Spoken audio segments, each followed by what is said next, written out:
The 2023 general elections came with the rise of the Labour Party as the party won legislative seats in a state governorship seat. The Labour Party emerged victorious in Abia State as the party became the toast of southeastern Nigeria.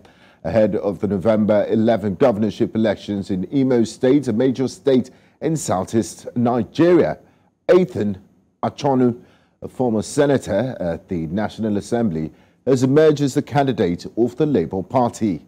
Achonu will face incumbent Governor Hope Uzodimma of the APC and Samuel Anyanwu of the People's Democratic Party as the Labour Party marches forward in its bid to take control of more states in the country. Right now on Politics HQ, we will unpack the Labour Party's recent successes and the potential of Achonu winning in Imo State against an incumbent Governor Hope Uzodimma. I'd like to welcome Dr. Uche Nworah, Public Affairs Analyst, who will be my guest on this segment. Dr. Nworah, welcome to you and thanks for joining us on PHQ. I would like to start with your assessment of the political landscape in Imo State as the political gladiators prepare for the governorship elections. The primaries have been done. We know the major contenders. What's your assessment of the political climate in Imo State? Well, thank you for having me. Everyone has been observing what's happening in Imo State. Normally, anytime you come out of party primaries, you see people crying foul. You see the victors jubilant. I think that's the same situation we're having in Imo State. So the major political parties, APC, PDP, Labour Party, and I think ABDA as well, they've all successfully concluded their primaries. Although we're also reading that there are some dissenting voices. Some are threatening to go to court, or some may already have gone to court. It's the Imo State gubernatorial election is an off-cycle election, like we all know. So what will happen is you get the Independent National Electoral Commission, INEC, and all the other agencies, they will swoop down in Imo State in November. So there's going to be more resources, to execute that election. It will be a bit different from what we saw when we had the national gubernatorial election because resources were quite thin at the time. So, everyone is, quite interesting to see what will happen in November, yes. Now, Dr. Nworah, one interesting fact about this contest is that it will be between three former senators that represented the three senatorial zones of the state, and they were all members of the PDP, including the current governor, Hope Uzodimma. What do you make of this trend? Well, I think it's like many people are calling it battle of the senators. The thing about Nigeria, like we've observed over the years, party politics is not usually done along ideology. People will want to maybe fulfill an ambition to be a governor, to be a senator, to be a member of the House of Reps in one political party. And when that doesn't happen, you normally get people who want to move and go into another political party. So I think that's the same situation we're having in Imo State. Like you mentioned, these guys were all at some point members of the People's Democratic Party. But of course, you know what has happened to the PDP in the state. They've suffered some, would I say, political misfortune. And so it appears now that with the emergence of the incumbent Governor Hope Uzodimma, who is a member of the APC, it appears now that the APC in the state has, would I say, they started out of the blocks, ahead of other political parties because of the power of incumbency. But again, the other parties, Senator Athan Achonu, Sam Anyanwu, they call him Sam Daddy. These are no flyweight as well. So I'm sure in that election, they will also try to pull their weight. Now, let's take a look at these candidates in detail. Let's look at the key strengths and weaknesses of the APC, the PDP, and the Labour Party candidates in the Imo gubernatorial race. We'll start with the current Governor, Hope Uzodimma of the APC. I think it's obvious that in this part of the world, there's what is called power of incumbency. So in that regard, you want to think that the APC already they have, A head some start. advantage already. Yes. They have a first start, they have a head start. But that doesn't mean that the election is already, won or concluded. Because if you see what has happened in this, when we had the presidential election and even the gubernatorial election, Labour Party, it's resurgent. We'll get to that, but I want us to finish with the APC candidate. That's the incumbent governor, and also he has the power of incumbency. And also coming out in the news today, we had a situation where Imo PDP and Abga rep members have defected to APC. How much of an impact will that have on the race? Yeah, that's what I'm saying. You have the power of incumbency, and that's what the incumbent governor has going for him. And that says a lot in the sense that I think when we had the House of Assembly elections, they were able to achieve, I think majority in the House. I think they even swept the whole, if I'm right. So already you could see, these are signs of what may likely happen.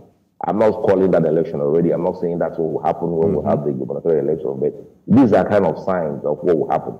But again, there are many people will argue that, there were some underhand and unfair, practices that were done in that, during the House of Assembly election. But that's left to be, left to see what will happen in November. Yes. Now, Doctor, let's talk about Senator Samuel Anyanwu of the People's Democratic Party. What are his antecedents and what advantage does he have, if any, over the other candidates? I think he was really, I think for the PDP primaries, Senator Anyanwu is the PDP gubernatorial candidate, and many people were kind of surprised that the former governor, Emeka Ihedioha, actually pulled out of that race. And because he was someone that people feel that he was not fairly treated by the courts, because of the judgment that, threw him out and gave the judgment to the incumbent governor. So, but at the last minute, he pulled out of that gubernatorial primary. So, Samdadi Anyanwu now coming in, I think I would say he's a rookie in the gubernatorial race, if I have to use that expression. And, he has his own support base as well. And I hope that they do well. I hope that they do well, yes. Former Senator for Imo North, Senator Athan Achonu, emerged the governorship candidate of the Labour Party. Now, if we're going to go by the way Imo people voted for the Labour Party during the presidential and National Assembly elections, do you think it will be a walk in the park for the party in the November polls? Or do you think the Labour Party euphoria would have lost its momentum by November? What do you make of this candidacy?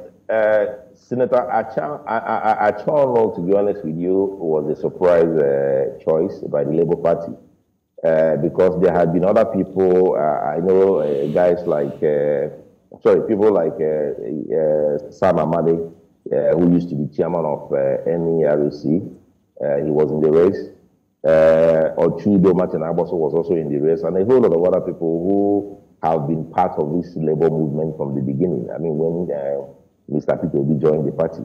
So Achonu being thrown over as a candidate took many people by surprise. They call him one-armed general. He's been around. He has his own supporters, but he doesn't quite appear to be a Labour Party type of guy, if you know what I mean. But again, elections are there to be contested for. Elections are there to be won. Already there are dissenting voices. I read what Sam Amadi wrote online, and a whole lot of the other people that want to think call Labour Party supporters. So, I just hope that, the whole Labour thing will work in his favor. But from his candidature, the way he emerged, I don't think many people were happy about it yet. So that obedient movement that we've seen, the Labour Party force, might not work in his advantage? I think the whole Labour movement thing, was very, very effective when we had the presidential election. But if you notice nationwide, by the time we had that, I think 3-4 weeks intervening period, by the time we got around to doing the gubernatorial and the House of Assembly, you could see from the voting patterns across the various states that things kind of balanced out a little bit. And I wouldn't know why that happened.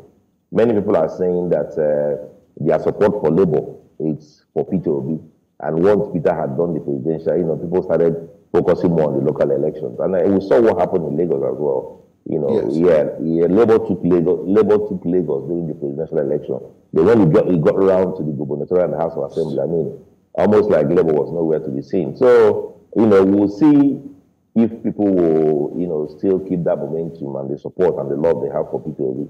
But one thing that we've come to see in this election of the 2023 is that Labour is synonymous with Peter Obi, and I think going forward, the party may need to begin to, reposition itself such that it's not seen as a one-man party, because that's what has affected them in some of the states where they even performed well during the presidential election. Now, Dr. Nworah, let's look at Imo State in the last 4 years. What's your assessment of the administration of Governor Hope Uzodimma? In what areas has he done well? And what other areas need attention? I think Imo is a very peculiar state in the southeast of Nigeria. First, because of the way that Governor Hope Uzodimma emerged.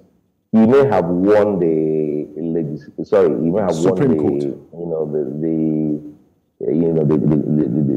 courts and took the governorship. But he has not really won over the hearts of the people, and that's what has affected his government. Yeah, we will get bits and pieces of what the government is trying to do and all that, and some people score him highly in some areas, roads and all that. But I think the major problem the government is having is that of legitimacy. No matter what he does, it's always difficult for people to accept that the person that they all saw, they all knew, came forth in an election, ultimately now became the governor. So I think that's the major challenge the government is having. And I wish and I hope that over time they will be able to get over that, because he does appear to have some good programs. He does appear to be doing some good things, but the issue of popular legitimacy is what has dogged his government so far. And again, the issue of insecurity. Imo State has become more like the hotbed of violence in the southeast. And again, that also has been affecting Anambra State, because part of the challenges and insecurity we have in Anambra State is because of people crossing over the border, coming into Anambra State and doing those attacks, doing those kidnapping and then crossing over the border. The local government called also, and then you now move down to, covering Aborowa Mama area and all that. These local government borders towns like Osumo, Ihiala, Okbo in Anambra State. So those are the areas where, we've experienced a lot of insecurity in Anambra State. So I think that Hope Uzodimma, if he's lucky to get re-elected, the government needs to do more to fight insurgency, to fight insecurity. Because if you notice, there are some local governments in Imo State that are almost overrun. They've been taken over by all manner of people. People have left those communities, and that has affected life for people living in those areas. And this is also beginning to spill over into Anambra State. So I want to see a situation where the Southeast governors, are talking to each other. I want to see handshakes happening across the Southeast, among the Southeast governors to tackle insecurity. Dr. Nworah, beyond insecurity, you did mention it as one of the biggest issues affecting voters and Imolites. Beyond insecurity, what are the other pressing issues for voters in Imo State, and what are the expectations for the governor in addressing these issues? Well, I think on a general note, jobs, unemployment, that's the biggest one issue that I know that border people like, not only in Imo State, even in Anambra State and, across the nation. So, the people that are vying to be governors, to be governor in Imo State, they need to look into the area of jobs. Beyond that, you want to think about other economic opportunities for people. Shops are closing down. People are relocating, migrating to, other safer towns. So these are some of the areas that I think that the next governor of Imo State should look into. Now, Dr. Nworah, do endorsements for political heavyweights and influential individuals in the Imo gubernatorial race, does it matter, and which candidates have received the most significant endorsements? For example, when the president-elect becomes president, he's a member of the APC, the incumbent Governor Hope Uzodimma. If he gets an endorsement from the president, would it change I think things? there was a time in politics in Nigeria when endorsements mattered a lot better. I think the way, especially what we've seen in 2023, those things don't matter much anymore. So even if the president endorses the incumbent, I don't see what that has to do with anything for the voting population. Now, just before we begin to wrap up, you did touch on the subject of violence and insecurity in Imo State. Now, let's look at the politics of it. What is the level of political violence and intimidation in Imo State, and how might this affect voter turnout and the outcome of the gubernatorial race? Okay, there are people in the group communities that are known as stakeholders. You know, these are people that are well-to-do, and they take care of people in their local community. They buy them food, they give them money. Those kind of people are usually able to influence, you know, where people in their community, you know, their voting pattern. So that's, I think, is where candidates should be, you know, focusing on. Not all those, you know, the ones that they do on television, you know, on newspaper and show, oh, the president has endorsed, or Khan has endorsed, or this bishop. Those, I don't think that those, you know, really work this time, yes. Now, finally, the November elections off cycle, like you mentioned earlier. Do you expect any challenges from the Independent National Electoral Commission in conducting free, fair and credible elections in Imo State? And how might these challenges, if any, impact the outcome of the race? Because you did mention that, look, INEC would have more time. I don't think we've ever had any history election, whether off cycle or, you know, whether, you know, on cycle, if I have to use that expression. But again, I think INEC, they need to raise their game. And I mean, it's not right that every time people are complaining about INEC in terms of materials not getting to the polling units on time, INEC staff not getting there on time, you know, all kinds of things, and people snatching ballot boxes. So we want to think that INEC, being an obstacle election, will have more resources. They will devote more resources and let them set out on time.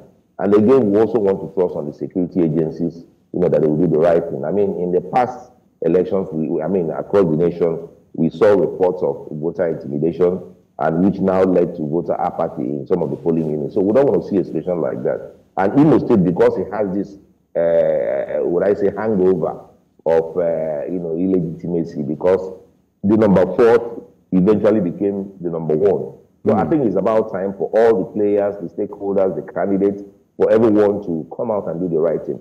Campaign, let people know what you have in plan for them, and then let the people decide, let their votes count. You know, we don't want to see voter intimidation. We don't want to see, you know, all what we've read, the negative side of, you know, that we normally see during an election. We don't want to see that in the Imo election. Because it's about time that Imo turns the corner. You know, there's been a lot of negative stories coming out of Imo State.